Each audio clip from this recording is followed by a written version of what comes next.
दर्शकों ब्रेक तो बाद तुहाडा भरपूर स्वागत है। हुण असीं अपने दूसरा जो अज दा इशू है जो जिस तरह के डॉक्टर साहब ने डिस्कस किया दूसरे सैगमेंट दे विच ओह इह सी कि कश्मीर चल रहा है, भारतीय सुप्रीम कोर्ट मोदी सरकार लई ढाल बनी। सो इस उपर डॉक्टर साहब ने अपने बहुत ही वेरवे नाल विचार तुहाडे नाल सारिआं नाल सांझे कीते ने। सो हुण आपां जो अज दा थर्ड वाला इशू है उस उपर आपां डॉक्टर साहब कोलों उन्हां दे विचार सुनदे हां। असीं चाहांगे कि तुसीं साडे नाल इसे तरह ही जुड़े रहना। थैंक यू सो मच जी। डॉक्टर साहब की कहना चाहोगे? देखो, भारतीय हुकूमत तो झूठ बेच रही है, परोसती है। चिट्टे दिन चिट्टा झूठ बोलना इन्हां दी मुहारत है जी। और गोदी मीडिया ने सारियां ही हद्दां पार कर लईआं। इहदे बावजूद कि अज दूसरे मुल्कां दे विच फैक्ट चैक जिहड़ियां टीम्स ने मीडिया जिवें BBC कोई भी इन्हां दी खबर हुंदी है नाल दे नाल फैक्ट चैक करके कह दिंदे ने कि झूठ है। सो ये खबरां सिर्फ उन्हां दी WhatsApp यूनिवर्सिटी दे उत्ते ही प्लांट नहीं हो रही, उन्हां दे मेन स्ट्रीम मीडिया दे उत्ते भी और किवें मिस इंटरप्रेट किया जाता है। पिछले दिनां च 2 दिन पहला अल जजीरा जिहड़े इस वेले दुनिया दे वड्डे TV चैनल्स जो हैं, ईवन CNN भी कई स्टोरीज उन्हां तो बोरो करदा है। उन्होंने इमरान खान होरां दा इंटरव्यू किया। इंटरव्यू मैं भी देखा, बड़ा खूबसूरत इंटरव्यू, और मैं एडमायर करदा कि भी जिस अंदाज इमरान खान और इंटरनेशनल पॉलिटिक्स दी नुआंसिस समझते ने और बड़ा धम्बल दे नाल उन्होंने जे सवाल भी, हालांकि हुण होर भी बहुत सारे फॉरेन करस्पॉन्डेंट उन्होंने इंटरव्यू करते हैं, उन्होंने बड़े बैलेंस के नाल गल की। और जदों ये कश्मीर की गल आई, पहला मैं उन्होंने एग्जैक्ट, क्योंकि लंबा इंटरव्यू है, पर मैं सिर्फ उन्ना पार्ट जिन्हों इंडियन मीडिया ने किवें उस गल नूं घुमाया, ये कह के कि जी इमरान खान ने मान लिया है कि जिहड़ी रिवायती हथियारों के नाल लड़ाई है उहदे पाकिस्तान हारेगा। इनू उन्होंने इस शेप च पेश किया। हालांकि जदों उन्होंने इस इंटरव्यू दे विच सवाल किया गया, asked whether these 2 nuclear countries are at risk of another major conflict or even war, Khan tells Al Jazeera absolutely believes war with India could be a possibility. उन्होंने कहा जी कि भी ये जिहड़ा मुद्दा जिधर नूं जा रहा है, कोई उन्होंने कहा जी बिल्कुल वॉर हो सकती है। फिर उन्होंने कहा भी 8 billion Muslims in Kashmir are under siege for almost now 6 weeks and why this can become a flash point between India and Pakistan is because but we already know India is trying to do is divert attention from their illegal annexation and their impending genocide on Kashmir, he says. उन्होंने कहा जी ये ध्यान हटाने लई 8 million 80 lakh लोग फसे हुए ने, उन्हों दी नस्लकुशी होने जा रही है अगों होर। He says they are taking the attention away by blaming Pakistan for terrorism। भी जुल्म उत्थे कर रहे ने, blame पाकिस्तान नूं कर रहे ने। फिर he continued, Pakistan would never start a war and I am clear कि असीं स्टार्ट नहीं करांगे। I am pacifist, मैं तां जिहड़ा वॉर लाई वॉर च यकीन नहीं रखदा, मैं जंग दे I am anti war। I believe that wars do not solve any problems। मेरा faith है, विश्वास है कि जंगां नाल समस्या हल नहीं हुंदियां। But he adds, जिस तो इन्होंने हुण मिस इंटरप्रेट किया है, but he adds, when 2 nuclear armed countries fight, if they fight a conventional war, there is every possibility what it is going to end up into nuclear war, the unthinkable। उन्होंने कहा जी 2 जिहड़े रवायती ने हथियारों नाल जे लड़न, दोनों न्यूक्लियर पावर्स ने, ultimately ये जिहड़ा है ये न्यूक्लियर च एंड होएगा। फिर जिहड़ी गल उन्होंने कहा, इफ से पाकिस्तान गॉड फॉरबिड, रब ना करे, we are fighting a conventional war, असी साडी रवायती जंग शुरू हो जाती है रवायती हथियारों नाल पाकिस्तान नाल, वी आर लूजिंग जे असी हार रहे होइए। And if a country stuck between the choice, जे एक देश के सामने चॉइस आए, either you surrender or you fight till death for your freedom, जां तुसी अपना आपा हवाले कर दो, आत्म समर्पण कर दो, जां अखीरले साह तक तुसी अपनी आज़ादी लई लड़ो। I know Pakistanis will fight to death for their freedom. मैं चंगी तरह जानदा कि पाकिस्तानी अखीरले साह तक अपनी आज़ादी लई लड़नगे। So when a nuclear armed country fights to the end to the death it has consequence. उन्होंने कहा जी फिर न्यूक्लियर ही है, फिर की होएगा, इसका नतीजा की निकलेगा। ये हुण इहनूं जे तुसीं टोटैलिटी स्टेटमेंट देखो, इमरान खान ने कदे नहीं कहा कि जी पाकिस्तान हार जाएगा कन्वेंशनल वॉर।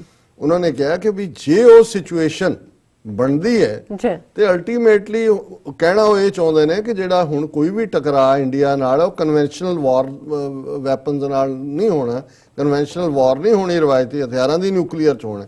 ਹੁਣ ਤੁਸੀਂ ਇਸ ਸਟੇਟਮੈਂਟ ਨੂੰ ਦੇਖੋ ਔਰ ਪੀਟੀਆਈ ਦੀ ਜਿਹੜੀ ਨਿਊਜ਼ ਸਟੋਰੀ ਜਿਹੜੀ ਉਹਨਾਂ ਨੇ ਸਾਰੇ ਚਲਾਈ ਹੈ, Pakistan could lose in conventional war with India Imran Khan. ਉਹਨਾਂ ਨੇ ਕਿਹਾ ਜੀ ਇਮਰਾਨ ਖਾਨ ਮੰਨ ਗਿਆ ਕਿ ਜੀ ਉਹ, ਔਰ ਅੱਜ ਲੱਗੇ ਹੋਣਗੇ ਉਹਨਾਂ ਦੇ ਸਾਰੇ ਟੀਵੀ ਚੈਨਲਾਂ ਵਾਲੇ ਉਹ 3-3 ਫੁੱਟੀਆਂ ਐਂਕਰਾਂ ਜਿਹੜੀਆਂ 6-6 ਫੁੱਟ ਉਛਲਦੀਆਂ ਕਿ ਜੀ ਦੇਖੋ हमारे मोदी जी ने बिना लड़ाई लड़े भारत को जीत दिला दी।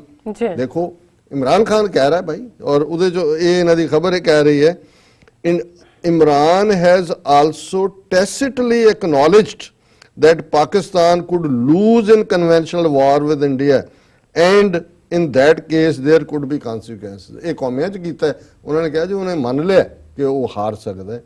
ਜੇ ਇਹੀ ਦਿਮਾਗ ਹੈ, ਜੇ ਹੁਣ ਰੱਬ ਨੇ ਇਹਨਾਂ ਦੀ ਬਰਬਾਦੀ ਇਹਨਾਂ ਦੇ ਹੱਥੋਂ ਹੀ ਲਿਖੀ ਹੋਈ ਹੈ ਤੇ ਉਹਨੂੰ ਕੋਈ ਟਾਲ ਨਹੀਂ ਸਕਦਾ। ਪਰ ਮੈਨੂੰ ਇਹ ਲੱਗਦਾ ਹੈ ਕਿ ਵੀ ਇੱਕ ਉਹ ਬੰਦਾ ਜਿਹੜਾ ਜ਼ਿੰਮੇਵਾਰੀ ਦੇ ਨਾਲ ਗੱਲ ਕਹਿਣ ਦੀ ਕੋਸ਼ਿਸ਼ ਕਰ ਰਿਹਾ ਹੈ ਕਿ ਮਤ ਛੇੜੋ ਮਤ ਛੇੜੋ ਮਤ ਛੇੜੋ। ਜਦੋਂ ਸ਼ੁਰੂ ਹੋ ਗਿਆ ਉਹਨਾਂ ਕਿਹਾ ਜੰਗ ਸ਼ੁਰੂ ਕੋਈ ਵੀ ਕਰ ਸਕਦਾ ਹੈ, ਪਰ ਫਿਰ ਖਤਮ ਕਰਨੀ ਕਿਸੇ ਦੇ ਸਾਡੇ ਵੱਸ ਚ ਨਹੀਂ ਹੋਣੀ ਕਿਸੇ ਦੇ ਵੀ। ਮਤਲਬ ਇਹ ਹੈ ਕਿ ਵੀ ਫਿਰ ਸਾਰਿਆਂ ਦੀ ਮੁਕੰਮਲ ਤਬਾਹੀ ਹੈ। ਸੋ ਹੁਣ ਮੈਂ ਮਾਈਕ ਤੁਹਾਡੇ ਹਵਾਲੇ ਕਰਦਾ। Thank you so much doctor ਸਾਹਿਬ। ਸੋ ਬਾਤ ਸਿੰਘ ਸਾਨੂੰ ਪਹਿਲੇ ਸੈਗਮੈਂਟ ਤੇ ਲਿਖਦੇ ਨੇ ਫਤਿਹ ਬੁਲਾਉਂਦੇ ਨੇ, ਵਾਹਿਗੁਰੂ ਜੀ ਕਾ ਖਾਲਸਾ ਵਾਹਿਗੁਰੂ ਜੀ ਕੀ ਫਤਿਹ। ਔਰ ਉਹਨਾਂ ਦੇ ਕਾਫੀ ਸਾਰੇ ਮੈਸੇਜ ਨੇ, ਕਹਿੰਦੇ ਨੇ ਕਿ ਜੇ ਅਸੀਂ ਕਾਊ ਟੈਕਸ ਦੇ ਸਕਦੇ ਹਾਂ ਜੋ ਧੱਕੇ ਨਾਲ ਲਾਇਆ ਗਿਆ ਹੈ ਕਰਤਾਰਪੁਰ ਸਾਹਿਬ ਤੇ ਫਿਰ ਸਾਡਾ ਆਪਣਾ ਹੈ। ਸੋ ਸਾਨੂੰ ਕੁਲਦੀਪ ਸਿੰਘ ਜੀ ਫਤਿਹ ਬੁਲਾਉਂਦੇ ਨੇ ਔਰ ਮੁਖਤਿਆਰ ਸਿੰਘ ਜੀ ਲਿਖਦੇ ਨੇ, ਡਾਕਟਰ ਸਾਹਿਬ ਜੀ ਦੁਨੀਆ ਦਾ ਸਭ ਤੋਂ ਖਤਰਨਾਕ ਕੀੜਾ ਉਹਨਾਂ ਨੇ ਕਿਹਾ RSS ਆ ਸਾਰਿਆਂ ਨੂੰ ਹੀ ਪਿਆ ਹੋਇਆ ਹੈ। ਸੋ ਉਹਨਾਂ ਨੇ ਅੱਗੋਂ ਲਿਖਿਆ ਹੈ ਬਾਦ ਸਿੰਘ ਜੀ ਹਰਾਣੀ ਸਾਨੂੰ ਲਿਖਿਆ, ਕਹਿੰਦੇ ਸਿੱਖ ਕੌਮ ਆਪਣੇ ਦੁਸ਼ਮਣਾਂ ਅਤੇ ਕੌਮੀ ਗੱਦਾਰਾਂ ਨੂੰ ਪਹਿਚਾਨਦੀ ਹੈ ਅਤੇ ਯਾਦ ਵੀ ਰੱਖਦੀ ਹੈ। ਹਰੂਨ ਤਰਾਰ ਜੀ ਲਿਖਦੇ ਨੇ, welcome all Sikh brothers in Kartarpur Sahib. And Ahmad Arif ਕਹਿੰਦੇ ਨੇ ਕਿ ਜੀ ਆਇਆਂ ਨੂੰ ਵੀਰਾਂ ਸਾਰਿਆਂ ਨੂੰ, ਸਿੱਖ ਵੀਰਾਂ ਨੂੰ। ਦੀਪ ਸਿੰਘ ਜੀ ਹਮੇਸ਼ਾ ਹੀ ਸਾਨੂੰ ਮੈਸੇਜ ਲਿਖਦੇ ਨੇ, ਆਜ਼ਾਦ ਪੰਜਾਬ ਆਜ਼ਾਦ ਕਸ਼ਮੀਰ। ਐਂਡ ਬਲਜੀਤ ਸਿੰਘ ਜੀ ਫਤਿਹ ਬੁਲਾਉਂਦੇ ਨੇ।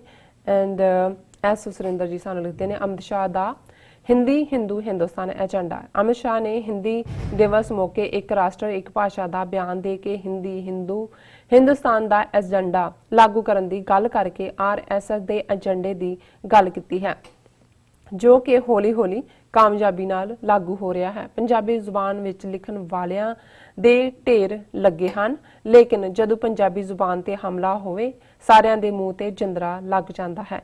ਇਹ ਉਹ ਲੋਕ ਹਨ ਜੋ ਨਿਤ ਕਿਸੇ ਨਾ ਕਿਸੇ ਸਮਾਗਮ ਵਿੱਚ ਨਜ਼ਰ ਆਉਂਦੇ ਹਨ। ਪੰਜਾਬੀ ਜ਼ੁਬਾਨ ਨੇ ਆਪਣੇ ਆਪ ਨੂੰ ਸਰਵਨ ਪੁੱਤ ਕਹਿਣ ਵਿੱਚ ਪੂਰਾ ਹਿਆ ਨਹੀਂ ਕਰਦੇ। ਇਹ ਲੋਕ ਪੰਜਾਬ ਵਿੱਚ ਪੰਜਾਬੀਆਂ ਤੇ ਜਿੰਨੀ ਮਰਜ਼ੀ ਜ਼ਬਰ ਹੋਈ ਜਾਵੇ, ਕਸ਼ਮੀਰ ਵਿੱਚ ਜੋ ਮਰਜ਼ੀ ਹੋਵੇ, ਬਹੁ ਗਿਣਤੀ ਜਿੰਨੀ ਮਰਜ਼ੀ ਘੱਟ ਗਿਣਤੀ ਦੀ ਗਿੱਦੜ ਕੁੱਟ ਕਰੀ ਜਾਣ, ਇਹ ਮੌਨ ਵਰਤ ਕਦੇ ਨਹੀਂ ਤੋੜਨਗੇ। ਹਾਂ, ਜੇਕਰ ਹਕੂਮਤ ਵੱਲੋਂ ਇਹਨਾਂ ਨੂੰ ਸਨਮਾਨ ਦੇਣ ਦਾ ਐਲਾਨ ਹੋ ਜਾਵੇ, ਇਹਨਾਂ ਦੇ ਚੇਲੇ ਬਾਲ ਕੇ ਇਹਨਾਂ ਅੱਗੇ ਵਧਾਈਆਂ ਦਾ ਢੇਰ ਲਾ ਕੇ ਇਹਨਾਂ ਨੂੰ ਸਥਾਪਿਤ ਕਰਦੇ ਹਨ। ਪੰਜਾਬੀਅਤ ਦਾ ਭਲਾ ਮੰਗਣ ਵਾਲੇ ਸਿੱਖ ਕੌਮ ਦਾ ਕੌਮੀ ਦਰਦ ਲਿਖਣ ਵਾਲਿਆਂ ਨੂੰ ਇਹ ਲੋਕ ਸਦਾ ਨੁਕਰੇ ਲਾ ਕੇ ਰੱਖਦੇ ਹਨ। ਭਾਰਤ ਦੀਆਂ ਸਾਊਥ ਸਟੇਟਾਂ ਨੇ ਅਮਿਤ ਸ਼ਾਹ ਦੇ ਬਿਆਨ ਦਾ ਕਰੜਾ ਨੋਟਿਸ ਲਿਆ ਕਿ ਭੁੱਲ ਜਾਓ ਤੁਸੀਂ ਸਾਡੇ ਤੇ ਹਿੰਦੀ ਠੋਸ ਦਿਓਗੇ। ਅਜਿਹੇ ਮੌਕੇ ਨਜ਼ਰ ਆਇਆ ਸਾਊਥ ਭਾਰਤ ਦੇ ਲੋਕ ਆਪਣੀ ਜ਼ੁਬਾਨ ਪ੍ਰਤੀ ਕਿੰਨੇ ਸੁਚੇਤ ਹਨ। ਉਦੋਂ ਸਾਡੇ ਪੰਜਾਬ ਦੇ ਅਦਬੀ ਹਲਕਿਆਂ ਵਿੱਚ ਚੁੱਪ ਦਾ ਮਤਲਬ ਸਰਕਾਰ ਨਾਲ ਸਹਿਮਤੀ ਨਜ਼ਰ ਆਉਂਦੀ। ਮਾਂ ਬੋਲੀ ਪੰਜਾਬੀ ਲਈ ਬਦਕਿਸਮਤੀ ਕਹਿ ਸਕਦੇ ਹਾਂ। ਇਹੀ ਨੇ ਵੀ ਸਾਊਥ ਦੀਆਂ ਪਾਰਟੀਆਂ ਤਮਿਲਨਾਡੂ ਦੇ ਮਿਸਟਰ ਸਟਾਲਿਨ DMK ਦੇ ਜਾਂ ਕਮਲ ਹਸਨ, ਉਹਨਾਂ ਨੇ ਈਵਨ ਕਰਨਾਟਕਾ 'ਚ ਜਿੱਥੇ ਕਿ BJP ਦਾ ਯੈਦੂਰੱਪਾ ਚੀਫ ਮਿਨਿਸਟਰ ਹੈ, ਉਹਨੇ ਵੀ ਕਿਹਾ ਸਾਨੂੰ ਕਬੂਲ ਨਹੀਂ ਹੈ, ਸਾਡੇ ਲਈ ਕਨਾਡਾ ਜ਼ਬਾਨ ਸਭ ਤੋਂ ਪਹਿਲਾਂ ਹੈ। ਲੇਕਿਨ ਇਹ ਬਿਲਕੁਲ ਵੀਰ ਸੁਰਿੰਦਰ ਜੀ ਨੇ ਠੀਕ ਕਿਹਾ ਕਿ ਪੰਜਾਬ ਦੇ ਅਮਰਿੰਦਰ ਨੂੰ ਤਾਂ ਵੈਸੇ ਹੀ ਪੰਜਾਬੀ ਤੋਂ ਨਫ਼ਰਤ ਹੈ। ਇਹ ਤਾਂ ਪੰਜਾਬੀ ਦਿਨ ਵੀ ਮਨਾ ਕੇ ਰਾਜੀ ਨਹੀਂ ਹੁੰਦਾ, ਔਰ ਕਿਵੇਂ ਭਾਸ਼ਾ ਵਿਭਾਗ ਨੂੰ ਵੀ ਚੁੱਕ ਕੇ ਕਿਵੇਂ ਦੂਜੇ ਮਹਿਕਮਿਆਂ ਦੇ ਵਿੱਚ ਵਾੜ ਦਿੱਤਾ। ਸੋ ਇਹ ਕੋਈ ਨਹੀਂ ਹੈ, ਅਕਾਲੀ ਵੀ ਕੋਈ ਨਹੀਂ ਬੋਲਿਆ ਹੈ। ਹੁਣ ਉਹ ਕੀ ਕਹਿਣ, ਅਮਿਤ ਸ਼ਾਹ ਸਾਰਿਆਂ ਦੀਆਂ ਫਾਈਲਾਂ ਉਹਦੇ ਕੋਲ ਨੇ, ਅਮਿਤ ਸ਼ਾਹ ਦੇ ਕੋਲ ਵੀ ਕਿਨੇ ਕੀ ਖਾਧਾ ਹੋਇਆ ਔਰ ਕਿੱਥੇ ਕਿਹਦੇ ਸ਼ੇਅਰ ਨੇ। ਸੋ ਇਹ ਸਾਰੇ ਜਿਹੜੇ ਨੇ ਉਹਨਾਂ ਨੂੰ ਪਤਾ ਹੈ ਜੋ ਕਰ ਰਹੇ ਨੇ। ਉਹਦੇ ਤੋਂ ਪਹਿਲਾਂ ਉਹਨਾਂ ਨੇ ਇਹਨਾਂ ਸਾਰਿਆਂ ਦਾ ਪ੍ਰਬੰਧ ਕੀਤਾ ਹੋਇਆ। ਜੀ ਦੂਸਰੇ ਸੈਗਮੈਂਟ ਤੇ ਮੈਸੇਜ ਨੇ ਬਿੱਲਾ ਨੀਲਾ ਜੀ ਸਾਨੂੰ ਲਿਖਦੇ ਨੇ ਡਾਕਟਰ ਸਾਹਿਬ ਜੰਮੂ ਕਿਸ ਦਾ ਹਿੱਸਾ ਬਣੇਗਾ, ਕਸ਼ਮੀਰ ਦਾ ਜਾਂ ਖਾਲਿਸਤਾਨ ਦਾ?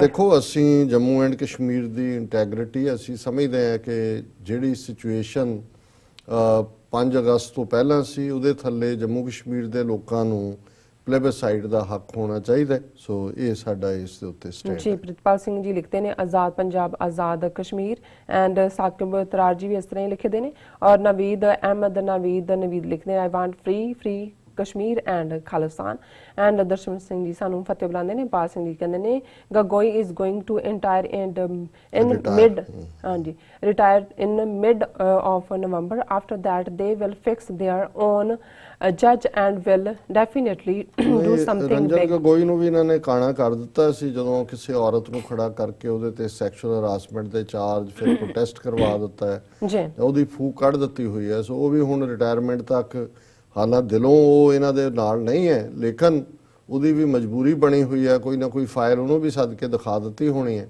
ਕਿਉਂਕਿ ਇਹ ਜਿਹੜੀ ਸੈਕਸ਼ੂਅਲ ਹਰਾਸਮੈਂਟ ਦੇ ਕੇਸ ਦੇ ਵਿੱਚ ਇਹਦੇ ਖਿਲਾਫ ਕਾਫੀ ਪੀਆਰ ਇਹਨਾਂ ਨੇ ਕੀਤੀ ਸੀ। ਜੀ ਮੁਹੰਮਦ ਅਹਿਮਦ ਸਾਨੂੰ ਕਹਿੰਦੇ ਨੇ ਕਿ ਵੈਲਕਮ ਟੂ ਕਰਤਾਰਪੁਰ ਐਂਡ ਫਿਰ ਲਿਖਦੇ ਨਗਾਰਾ ਇੱਕ ਪੰਥ ਖਾਲਸਾ ਜੀ ਦੀ ਆਈਡੀ ਤੋਂ ਸਾਨੂੰ ਮੈਸੇਜ ਹੈ ਕਹਿੰਦੇ ਡਾਕਟਰ ਸਾਹਿਬ ਵਾਹਿਗੁਰੂ ਜੀ ਕਾ ਖਾਲਸਾ ਵਾਹਿਗੁਰੂ ਜੀ ਕੀ ਫਤਿਹ। ਪਰਸੋਂ ਪੰਜਾਬ ਦੀਆਂ ਸਾਰੀਆਂ ਸਿੱਖ ਕਿਸਾਨ ਜਥੇਬੰਦੀਆਂ ਅਤੇ ਵਿਦਿਆਰਥੀ ਜਥੇਬੰਦੀਆਂ ਨੇ ਵੱਡੇ ਇਕੱਠ ਨਾਲ ਰੋਸ ਮੁਜ਼ਾਹਰੇ ਸਾਹਿਬਜ਼ਾਦਾ ਬਾਬਾ ਅਜੀਤ ਸਿੰਘ ਨਗਰ ਵਿਖੇ ਕੀਤੇ। ਪੁਲਿਸ ਨਾਲ ਧੱਕਾ ਮੁੱਕੀ ਤੇ ਬੈਰੀਗੇਡ ਤੋੜੇ ਆਈ ਥਿੰਕ ਉਹਨਾਂ ਲਿਖਿਆ 39 ਨੂੰ ਸਾਰਿਆਂ ਸਿੱਖ ਜਥੇਬੰਦੀਆਂ ਅਕਾਲੀ ਦਲ ਖਾਲਸਾ ਸਿੱਖ ਯੂਥ ਹਾਂਜੀ 26 ਨੂੰ ਸਾਰੀਆਂ ਸਿੱਖ ਜਥੇਬੰਦੀਆਂ ਅਕਾਲੀ ਦਲ ਖਾਲਸਾ ਸਿੱਖ ਯੂਥ ਪੰਜਾਬ ਸਾਧ ਯੂਨਾਈਟ ਅਕਾਲੀ ਦਲ ਦਿੱਲੀ ਵਿਖੇ ਕਰ ਰਹੇ ਨੇ। ਹਾਂਜੀ ਬਹੁਤ ਬਹੁਤ ਸ਼ੁਕਰੀਆ ਨਗਾਰੇ ਪੰਥ ਖਾਲਸਾ ਜੀ ਤੁਸੀਂ ਸੱਚਮੁੱਚ ਹੀ ਨਗਾਰਾ ਵਜਾ ਕੇ ਜਿਹੜੀ ਖਬਰ ਨਹੀਂ ਵੀ ਹੁੰਦੀ ਉਹ ਦੱਸ ਦਿਓ। ਮੈਂ ਵੈਸੇ ਪਾਸਿੰਗ ਰੈਫਰੈਂਸ ਮੈਂਸ਼ਨ ਕੀਤਾ ਸੀ ਕਿ ਕਿਵੇਂ ਜਿਹੜਾ ਪ੍ਰੋਟੈਸਟ ਦੇ ਉੱਤੇ ਪਾਬੰਦੀ ਵੀ ਲਾਈ ਔਰ ਇਹ ਧੱਕਾ ਮੁੱਕੀ ਔਰ ਡਿਟੇਲ ਤੁਸੀਂ ਦਿੱਤੀ ਹੈ ਤੁਹਾਡਾ ਬਹੁਤ ਬਹੁਤ ਸ਼ੁਕਰੀਆ। ਮਲਕ ਕਾਸਿਮ ਲਾਹੀ ਲਿਖਦੇ ਨੇ ਤੁਹਾਨੂੰ ਲਿਖਦੇ ਨੇ ਕਿ ਤੁਸੀਂ ਗ੍ਰੇਟ ਹੋ doctor Sahib ji nice work and ਸ਼ੁਕਰੀਆ। ਗ੍ਰੇਟ ਤਾਂ ਅੱਲਾਹ ਤਾਲਾ ਦਾ ਨਾਮ ਹੈ ਅਸੀਂ ਤਾਂ ਉਸ ਦੇ ਗੁਨਾਹਗਾਰ ਬੰਦੇ ਹਾਂ ਇਸ ਤੋਂ ਵੱਧ ਕੇ ਕੁਝ ਨਹੀਂ। ਜੀ ਹਰਜਿੰਦਰ ਸਿੰਘ ਜੀ ਫਤਿਹ ਬੁਲਾਉਂਦੇ ਨੇ ਆਮਿਰ ਸਾਜਾਦ ਹਾਂਜੀ ਵੀਰ ਹਰਜਿੰਦਰ ਸਿੰਘ ਜੀ ਵਾਹਿਗੁਰੂ ਜੀ ਕਾ ਖਾਲਸਾ ਵਾਹਿਗੁਰੂ ਜੀ ਕੀ ਫਤਿਹ। ਟੋਰਾਂਟੋ ਬੇਸ ਸਾਡੇ ਵੀਰ ਨੇ ਜੀ ਆਮਿਰ ਸ਼ਾਹਜਾਨ ਲਿਖਦੇ ਨੇ ਵੈਰੀ ਗੁੱਡ। ਇੱਥੇ ਲੈਣੇ ਆ ਬ੍ਰੇਕ। ਵਿਊਅਰਸ ਦਾ ਲਿਖਣ ਲਈ ਬਹੁਤ ਬਹੁਤ ਸ਼ੁਕਰੀਆ। ਇੱਥੇ ਲੈਣੇ ਆ ਬ੍ਰੇਕ। ਮਿਲਦੇ ਆ ਛੋਟੇ ਜਿਹੇ ਵਕਫੇ ਤੋਂ ਬਾਅਦ।